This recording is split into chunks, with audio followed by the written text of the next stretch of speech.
അപ്പൊ നമ്മുടെ ചോദ്യം ഇതാണ്: റാം ഒരു കമ്പ്യൂട്ടർ പരസ്യ വിലയിൽ നിന്ന് 15% ഡിസ്കൗണ്ടിൽ വാങ്ങി. ശേഷം പരസ്യവിലയേക്കാൾ 10% ലാഭത്തിന് വിറ്റെങ്കിൽ റാം വാങ്ങിയ വിലയേക്കാൾ ഏകദേശം എത്ര ശതമാനം ലാഭം റാമിന് ലഭിച്ചു? ഓക്കെ, അപ്പൊ റാം ഒരു കമ്പ്യൂട്ടർ വാങ്ങി. കമ്പ്യൂട്ടറിന്റെ വില എത്രയാണെന്ന് തന്നിട്ടില്ല. അപ്പൊ കമ്പ്യൂട്ടറിന്റെ വില നമുക്ക് എത്രയായിട്ട് എടുക്കാം?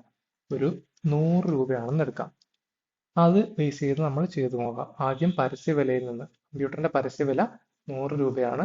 പരസ്യവിലയിൽ നിന്ന് റാം വാങ്ങിയത് എത്രയ്ക്കാണ്? 15% ഡിസ്കൗണ്ടിന്. അപ്പൊ 100 രൂപയ്ക്ക് ഉള്ള ഒരു സാധനം 15% ഡിസ്കൗണ്ട്, 15% 15 തന്നെയാണ്. അപ്പൊ റാം എത്ര രൂപയ്ക്ക് വാങ്ങി? 85 രൂപയ്ക്കാണ് റാം വാങ്ങിയത്. പിന്നെ എന്ത് പറഞ്ഞു? ആ പരസ്യവിലയേക്കാൾ 10% ലാഭത്തിന് പിന്നീട് അത് റാം വിറ്റു. ഈ 85-നെയല്ല 10% ലാഭം എടുക്കുന്നത്, ആ പരസ്യവില എത്രയായിരുന്നോ അതിനോടൊരു 10% ലാഭം എടുത്തിട്ടാണ് റാം എന്ത് ചെയ്യുന്നത്? വിൽക്കുന്നത്.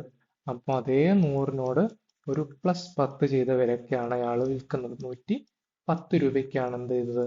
സെല് ചെയ്യുന്നത്.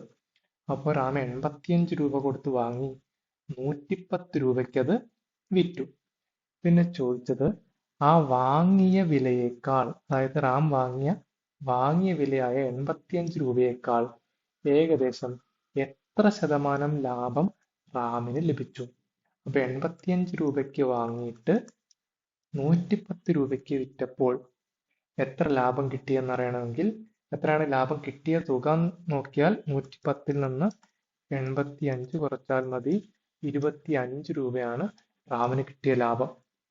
ഇനി എത്ര ശതമാനമാണെന്ന് അറിയണമെങ്കിൽ ഈ 85-ന്റെ എത്ര ശതമാനമാണ് 25 എന്ന് നോക്കിയാൽ മതി.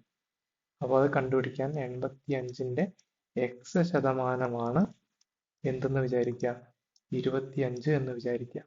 എന്നിട്ട് എക്സ് കണ്ടെത്താം. അപ്പൊ എക്സ് കണ്ടെത്താൻ എന്ത് ചെയ്യുക? എക്സിനെ അവിടെ വെക്കുക. ബാക്കി എല്ലാം സൈഡിലേക്ക് പോകുന്നു. 25 താഴെയുള്ള 100 മേലിലേക്ക് വരുന്നു.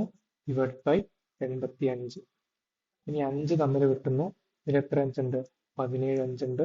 100-ല് 20 അഞ്ചുണ്ട്. അപ്പൊ 20 ഇൻറ്റു 25 ഡിവൈഡഡ് ബൈ 17. 20 ഇൻറ്റു 25 എന്ന് പറഞ്ഞാൽ 500. 500/17 ചെയ്ത് നോക്കാം. 500/17 എന്ന് പറഞ്ഞാൽ 50-ൽ 2 17 34, ബാക്കി 16, 160. 160-ൽ 9 17, അപ്പൊ 153, ശിഷ്ടം 7. അപ്പൊ എത്രയുണ്ട്? 29 ഇനി നമുക്ക് 7-നെ 70 ആക്കി നോക്കാം. അപ്പൊ 29 പോയിന്റ്. ഇനി 70-ൽ എത്ര 17 ഉണ്ട്? 4 17 68. അങ്ങനെ പോകും. അപ്പൊ 29.4, 29.4 ഉള്ളത്. ഞാൻ ഇതിന് ഓപ്ഷൻ കൊടുക്കാൻ മറന്നുപോയതാണ്. ഓപ്ഷനിൽ ഉണ്ടായിരുന്നത് 29, 31, 32, 38 ആയിരുന്നു. അപ്പൊ 29.4 വന്നത്. ഓപ്ഷനിൽ അപ്രോക്സിമേറ്റ്ലി, ഏകദേശം എന്നാണ് ചോദിച്ചത്. ഏകദേശം എത്ര ലാഭം ലഭിച്ചു എന്ന് ചോദിച്ചുകൊണ്ട് നമുക്ക് അതിന്റെ ഏറ്റവും അടുത്ത നമ്പറായ 29 ഓപ്ഷനിൽ ഉണ്ടായിരുന്ന ശരി ഉത്തരം. ഓക്കെ, അപ്പൊ ഇതിന്റെ ഉത്തരം 29.4.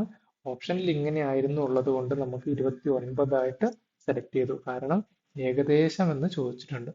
ഓക്കെ, അപ്പൊ അങ്ങനെയാണ് ഈ ചോദ്യം ചെയ്യുന്നത്.